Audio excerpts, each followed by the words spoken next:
especializado, ¿no? Se sigue pidiendo, insisto, la palabra chica, ¿no? Una chica, preferentemente que tenga experiencia en el cuidado de personas mayores con situaciones de Alzheimer, ¿no?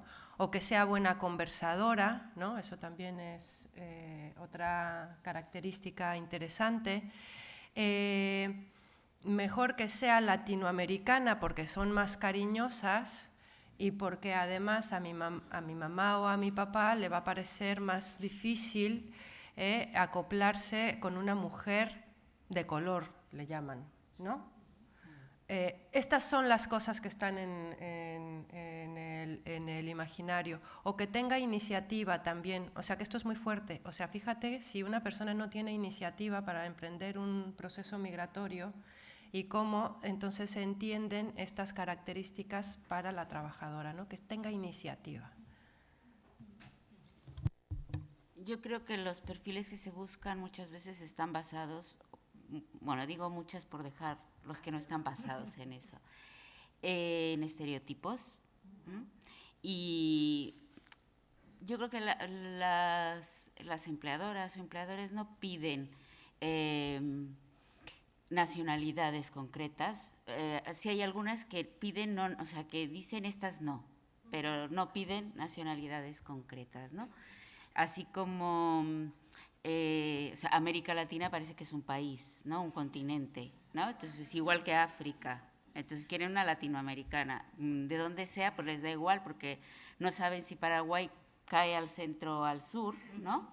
Entonces les da un poco igual. Eso sí, algunas prefieren, por ejemplo, no de color, ¿no? O sea lo que sea, no mulatas, no brasileñas, no cubanas, no colombianas.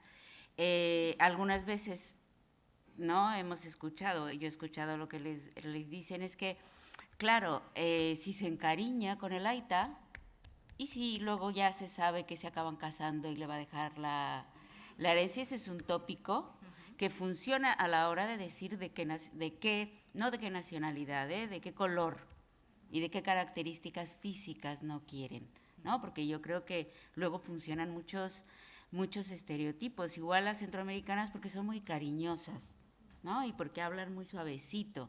Entonces ese es el tópico y eso es lo que piden. Negras no, ¿no? Porque eso sí te dicen mucho que no quieren, ¿no? O dependiendo, bueno, si no hay otro remedio, ¿no? Musulmanas, porque tampoco importa de qué país, ¿no? Pero tampoco mucho, ¿no? Entonces funciona esa demanda de los perfiles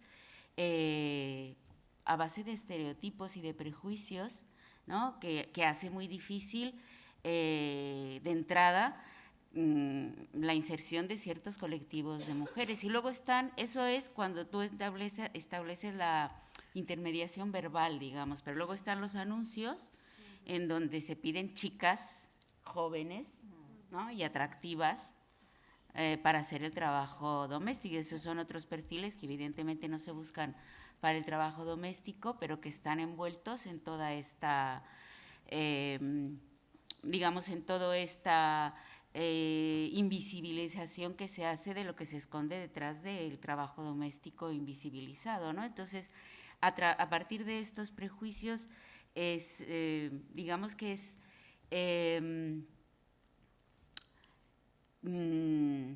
bueno, pues que nos estamos dando cuenta que lo que se está pidiendo es básicamente que sea una mujer que no proteste, ¿no? Y que cuide hasta el cansancio. Ese diría que sería el perfil. Pues sí, de cara al empleador, pues lo que busca es eso, una chica callada, latinoamericana, porque, eso sí, latinoamericana pero blanca. Bueno, morena, eso depende, hay de todo.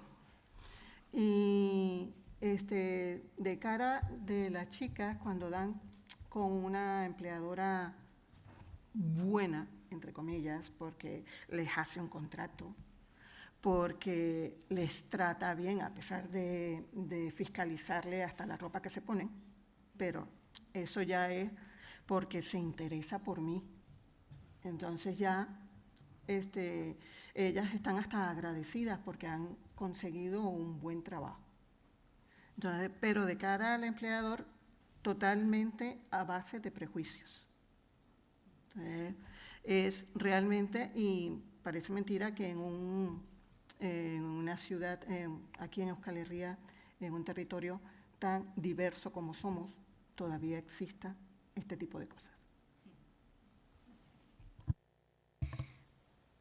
Habéis sacado a colación el tema de los estereotipos, ¿no? Los prejuicios, que al final es lo que marcan en gran medida no solo las contrataciones, sino también, como habéis comentado, un poco más allá, es decir, qué estereotipos y por ende qué prejuicios existen dentro del servicio doméstico con las mujeres, ¿no? Que trabajan en el empleo del hogar y en los cuidados, tanto de lo evidente, de lo que ellas reciben, de lo que como sociedad estamos generando, ¿no? Y ya cómo luchar contra ellos, podéis entrar o no ya a valorarlo, pero sí poner sobre la mesa qué existe y también pues, cómo abordarlos, ¿no? Porque yo creo que es un trabajo de toda la sociedad, pero cómo se pueden abordar también esos estereotipos negativos, esos prejuicios que hay relacionados, ¿no? con el empleo del hogar y los cuidados.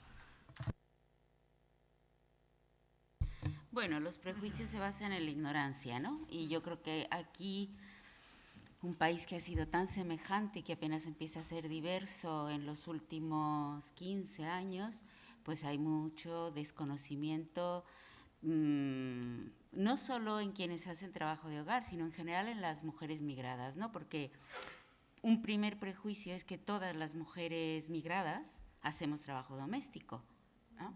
Entonces te tratan así. Si yo voy y fui con mi médica porque me dolía, esta es la muñeca, y me dice que es porque seguramente no manejo bien la aspiradora, ¿no? Antes de preguntarme en qué trabajo. Entonces, el primer prejuicio es todas las mujeres migradas o nos ubicamos en las trabajadoras domésticas o las más morenas en la prostitución.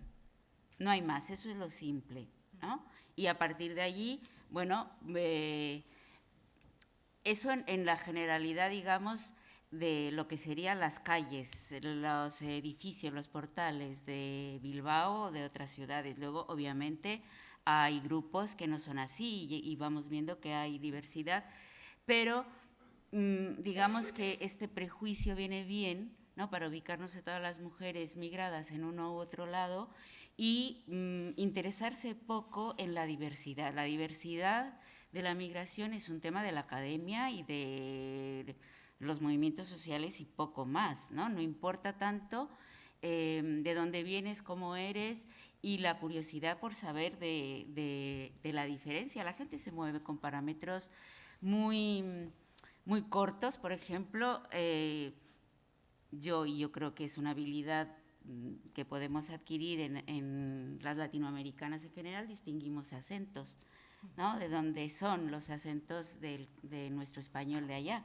¿no? En cambio, aquí da igual ese detalle y cuando mucho, por ejemplo, a mí me suelen decir, tú no eres mexicana, ¿no? Porque no tienes el acento que se han imaginado que tenemos en México. Entonces, esa es una pobreza para la relación en general y va a ser quizá muy complicado o vamos a tener que pasar generaciones para cambiar esa manera simple de ver la migración, ¿no? Porque yo creo que la complejizamos otras personas que estamos interesadas en rescatar la diversidad y lo que puede ser esa posibilidad de desarrollo desde la diversidad del resto de las personas, lo que le importa esos prejuicios, ¿no? de entrada, más luego todos los prejuicios que muy bien se encargan de alimentar, de que quedamos con las ayudas, para las mujeres particularmente, que es un prejuicio que hay que trabajar bastante entre las mismas mujeres, y es que han abandonado a sus hijos, ¿no? O sea, no los han dejado cuidados, protegidos por esa cadena, ¿no? Sino los han abandonado, y todas esas realidades imaginarias sobre las que no interesa profundizar es lo que van haciendo que la convivencia pues cada vez, salvo en ciertos sectores, insisto, sea como que se empiezan a crear mundos distintos que no conviven, ¿no? Pienso que debería abordarse desde la sensibilización, más que todo formación, es decir, educación en general, para poder erradicar, bueno, erradicar esto hay que ir esperando a que se vayan muriendo generaciones, porque cambiar la forma de pensar de alguien que ya está adulto, en mi tierra se dice que el loro viejo no aprende a hablar. Entonces, es difícil. Pero sí, yo pienso que el eje fundamental, la base fundamental es la educación y las campañas de sensibilización. Bueno, aquí me gustaría hacer referencia a una inmersión que estamos haciendo como SJM, ¿no? Como red de entidades. Hicimos estamos elaborando un informe donde hemos entrevistado a trabajadoras del hogar migradas en 4 ciudades, Bilbao ha sido una de ellas, y el otro día mirando un poco, ¿no?, la particularidad de las respuestas aquí en Euskadi, me llamaba mucho la atención cómo parece ser que las compañeras tienen una percepción de mejor en cuanto a derechos laborales, un poco de mayor respeto que en otras ciudades, pero cuando hacíamos la pregunta sobre si habían sufrido algún tipo de discriminación, esto seguía siendo en torno a un tercio, respondían claramente que sí, pero cuando les preguntábamos si en algún momento se habían sentido humilladas, insultadas, ¿no?, o incómodas por alguna cuestión, entonces aquí esto, ¿no?, crece. Y me gustaría decirles qué cosas ocurren, ¿no?, y seguramente se pueden complementar con la realidad que recogen en otros lados. Continuamente me decían que no sabía hacer nada, no saben hacer nada, ¿no?, esta mirada de inferiorización. Desconfiaban de mí, de poder robar, comentarios despectivos sobre mi cuerpo. De nuevo la desconfianza. Acoso laboral de las hijas, no de la persona cuidadora, de otros familiares, ¿no? No sabes hacer nada, te controla la comida, agresiones sexuales también. Si tú eres la que me cuida, yo puedo traspasar, ¿no?, y tocar tu cuerpo, ¿por qué no?, mientras me duchas.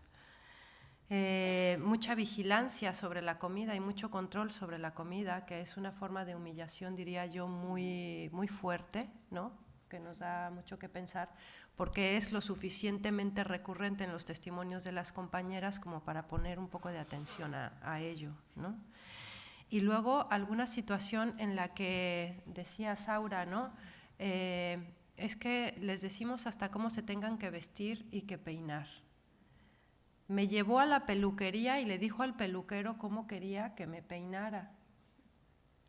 Entonces estas cuestiones, ¿no?, podemos pensar que hay un salto generacional y que como cuidamos personas mayores, pero es que las familias algo tienen que saber de lo que está pasando, y por eso vuelvo a qué es lo que está pasando en estas relaciones laborales y si lo estamos normalizando y si lo estamos aceptando o si nos genera cierto escándalo y pudor, ¿no?, o qué pasa ahí, ¿no?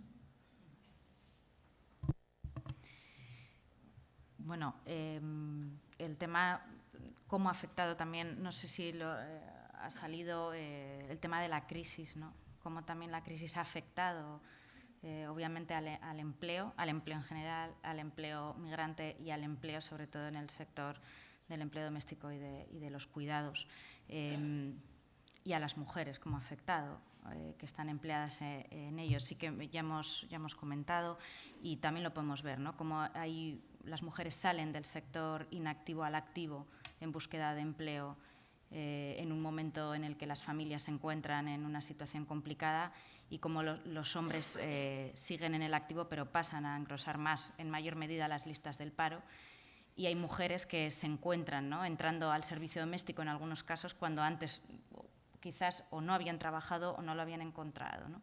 Esta crisis, ¿cómo ha afectado, ¿no?, al empleo del hogar? ¿Cómo ha afectado a qué cambios ha habido o no ha afectado la crisis en esta empleabilidad, ¿no?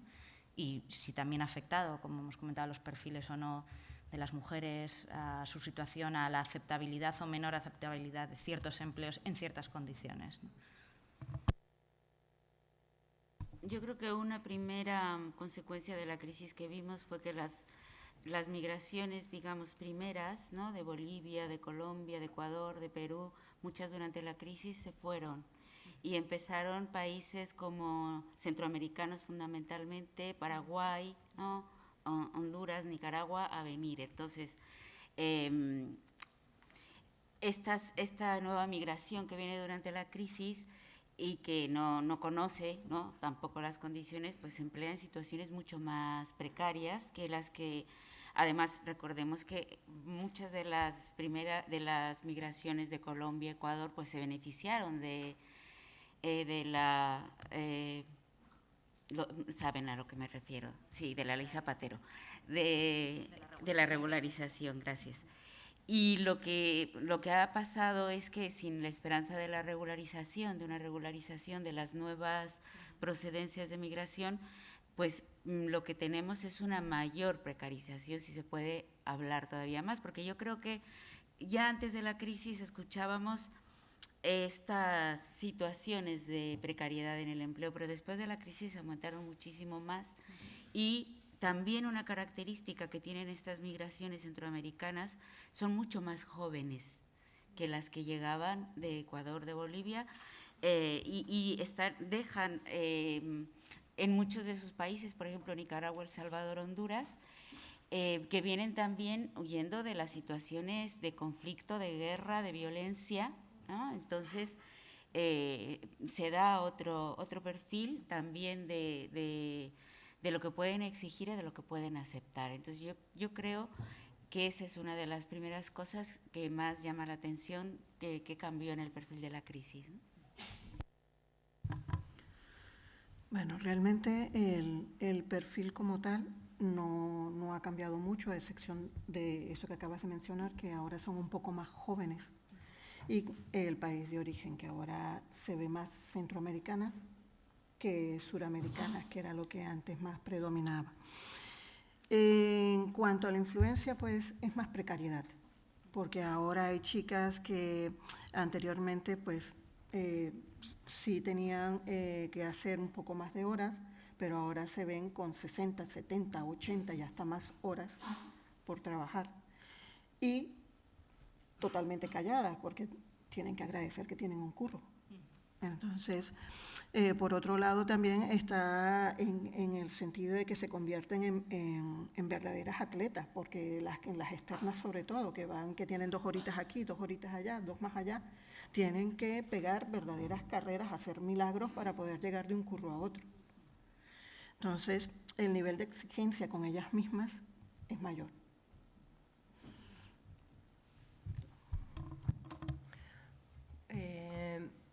Otra cosa que hemos notado, y esto lo digo un poco a partir de los relatos de algunas compañeras de intermediación laboral de varias entidades, tanto en Bilbao como en Vitoria y en Donosti también, que pues estaban percibiendo que la demanda ya hacia la trabajadora del hogar era preferentemente una de aquí, ¿no? O sea, si es de aquí, mejor, ¿no? O sea, como mucho con esa conciencia de que en ese momento es que además podemos elegir, ¿no?, que pueda ser una de las nuestras, ¿no?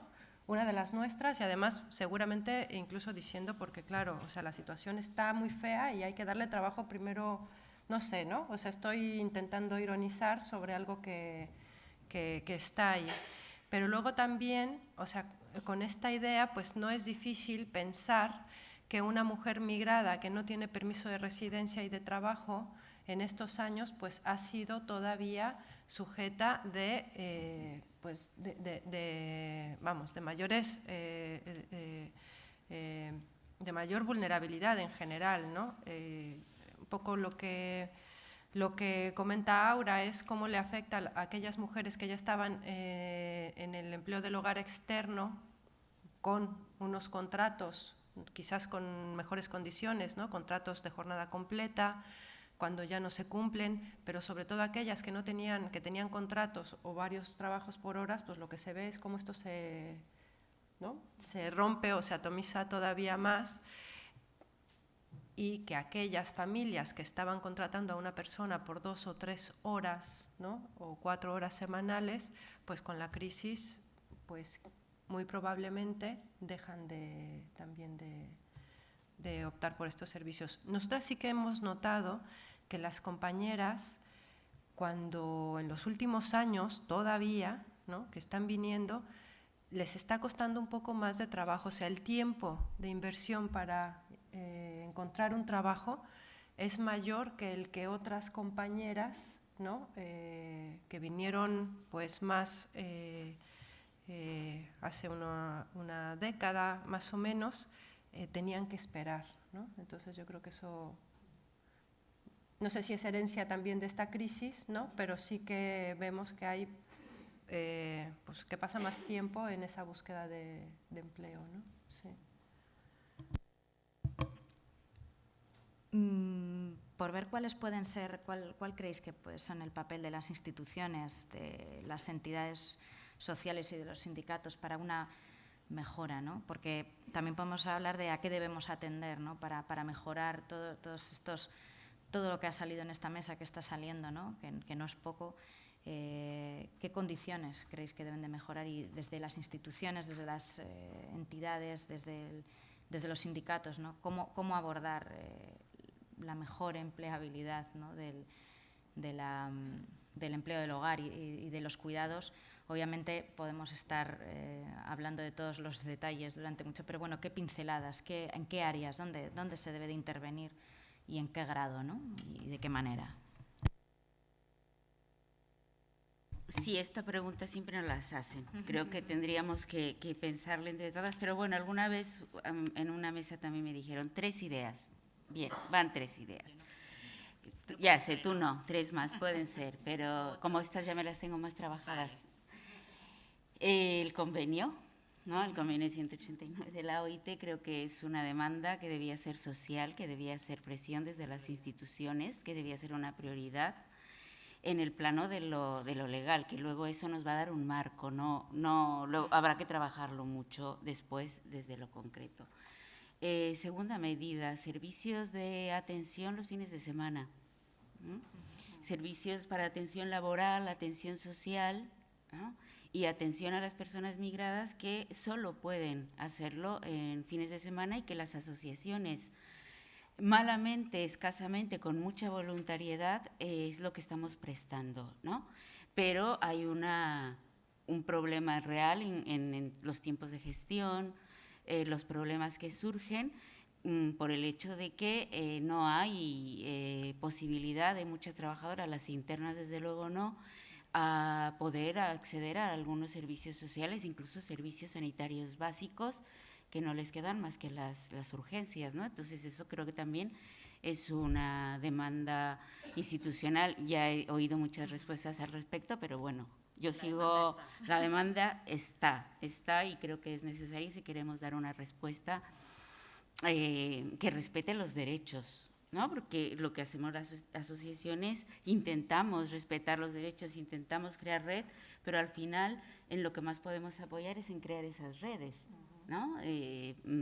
Para que no estén solas, para paliar el sufrimiento que deriva de su situación de inserción. Y tercera, a nivel más cultural, yo creo que tenemos mucho que hacer en el plano de lo cultural, no solamente en el terreno que se está haciendo y se está haciendo muy bien, de los antirrumores y de pelear con toda esta idea de que venimos a quitar ayudas y demás, sino también en mostrar lo que es la diversidad de este país en el que ahora convivimos y vivimos, y pelear contra los estereotipos que en todas formas y en todos lugares se reproducen. Yo siempre lo encuentro también también lo menciono, que cuando las mujeres nos ven a otras mujeres migradas en otros roles, también para ellas es importante tener otros referentes, ¿no? Entonces yo creo que hay, a estas alturas,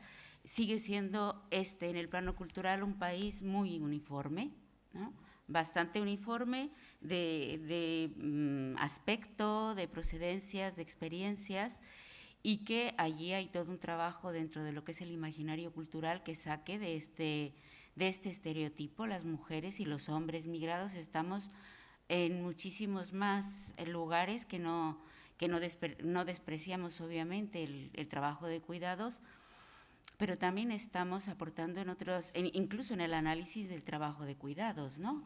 Y que a mí me parece que hay ahí toda una tarea por crear una cultura realmente de la diversidad y de la visibilización de los aportes de la migración, no solo económicos, sino en muchos otros sentidos que podemos hacer. Y lo digo también desde mi país de origen, ¿no? En el que nací, que en torno a la migración, a cierta migración y ciertos años, no voy a discutir más porque sería muy polémico y no es el tema, pero también ha habido un reconocimiento de todos los aportes que otras migraciones han dado al impulso de la cultura mexicana, por ejemplo, de los vascos y vascas que llegaron a México tras la Guerra Civil, ¿no?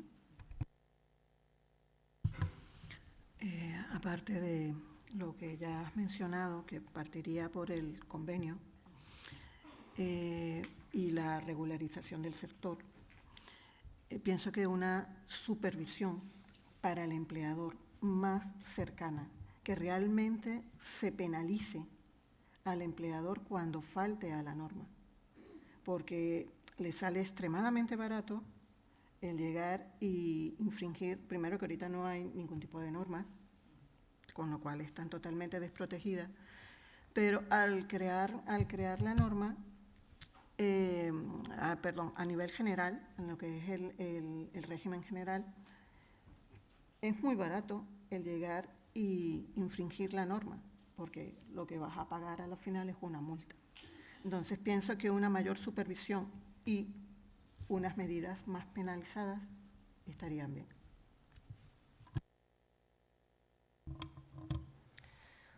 Bueno, también vemos que es importante que se visibilice y se apoye, ¿no? No sé si creo que las campañas de sensibilización son acciones como muy concretas, ¿no? Que deben de ser de parte de algo más amplio, pero sí que es importante que emerjan los cuidados, que emerjan las necesidades de las personas, ¿no? Las necesidades de cuidados que tienen las personas y las familias, y sus derechos, ¿no? También que atendamos a esa parte, a ambas partes en esta relación, y que se hable también de las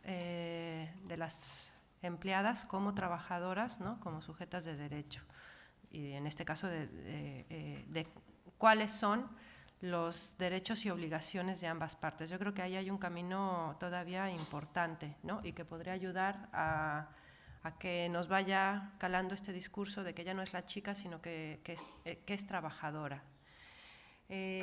Luego, sí que hay una necesidad de facilitar de verdad el acceso a la formación de este colectivo. O sea, esta es una tarea pendiente y un poco de la mano de lo que decía Norma.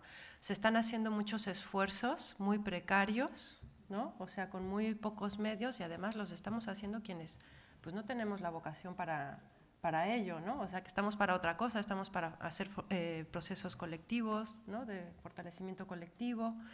Y ahí están las compañeras pues haciendo intercambio de saberes, las que se han podido formar, las que no se han podido formar, y ahí estamos enredándonos con otras entidades para que surjan experiencias de fines de semana formativas que tengan un empaque más gordo, pero echamos en falta, y echamos mucho en falta, ¿no? Pues que los actores principales que tienen competencias en materia de formación no estén de momento, y a lo mejor están en camino, no lo sé, ¿no?